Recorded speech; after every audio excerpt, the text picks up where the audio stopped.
3 chilling true stories of school. Lockdowns. Story 1. The Silent Hallway. It was a Friday afternoon at Pine Ridge High School, and the students were buzzing with excitement for the weekend. Sarah, a sophomore, sat in her math class, half listening to the teacher's lecture when the intercom crackled to life. Attention! This is a lockdown. This is not a drill. Teachers, secure your classrooms immediately. The cheerful hum of the school vanished in an instant. Sarah's teacher, Mr. Bennett, locked the door and turned off the lights with practiced efficiency. He motioned for the students to huddle together in the corner farthest from the door. Sarah's heart raced. The sound of her classmates' shallow breathing filled the silence. Through the small window in the door, they could see the faint shadow of someone moving in the hallway. Whoever it was, they were dragging something metallic, a sound that echoed eerily through the otherwise silent school. A sudden knock on the door made everyone freeze. "Let me in," a girl's voice whispered desperately. Sarah's mind reeled. It sounded like Emma, her best friend, but Mr. Bennett shook his head, mouthing, "Stay quiet." The knocking stopped, but the shadow lingered. Minutes felt like hours before the faint sound of sirens outside signaled the end of the ordeal. Later, the students learned the intruder had been apprehended, but Emma, who had been in a different classroom, was missing until police found her hiding in a janitor's closet. The voice outside the door. It hadn't been hers. Story 2. The Forgotten Wing. At Riverview Middle School, the lockdown began during a lunch period. Mark, a 7th grader, was heading back to his locker when the announcement came over the intercom. "Attention, lockdown protocol in effect. This is not a drill." Panic set in as students and staff scrambled to secure themselves. Mark darted into a nearby classroom, but it was empty.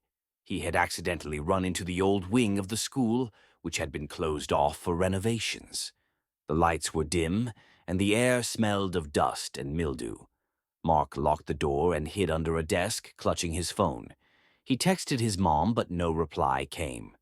Minutes stretched into an eternity.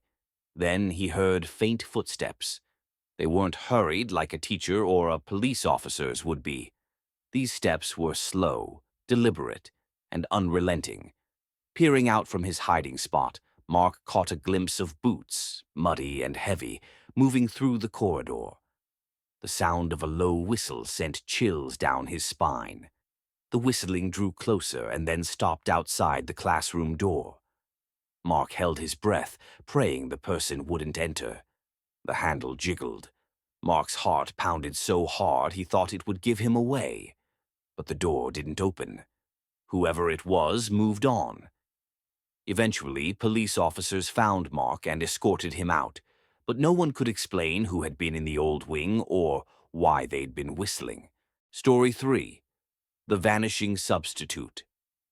In a small-town high school, Mrs. Carter, the regular biology teacher, was out sick, so a substitute teacher, Mr. Ellis, had taken her place. He seemed friendly enough, though a little off. His jokes didn't land, and he avoided eye contact.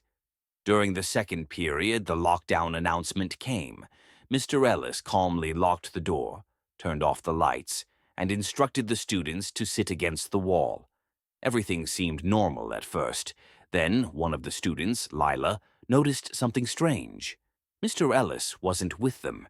He was standing by the window, peering through the blinds. She whispered to her friend, who shrugged it off, but Lila couldn't shake the feeling that something was wrong. Minutes later, Mr. Ellis turned to the class. "I need to step out for a moment," he said. Before anyone could respond, he unlocked the door and slipped out. The students exchanged nervous glances but stayed put, too scared to move. The lockdown lasted another 40 minutes. When it was lifted, the students were escorted out by police officers. Lila asked an officer about Mr. Ellis, but they looked puzzled. "There's no substitute teacher on today's roster," the officer said. Confused, Lila pointed to the biology classroom, but when they went back, Mr. Ellis was gone. No one saw him leave, and the school's security cameras had mysteriously stopped recording during the lockdown. To this day, no one knows who he really was or why he had been there.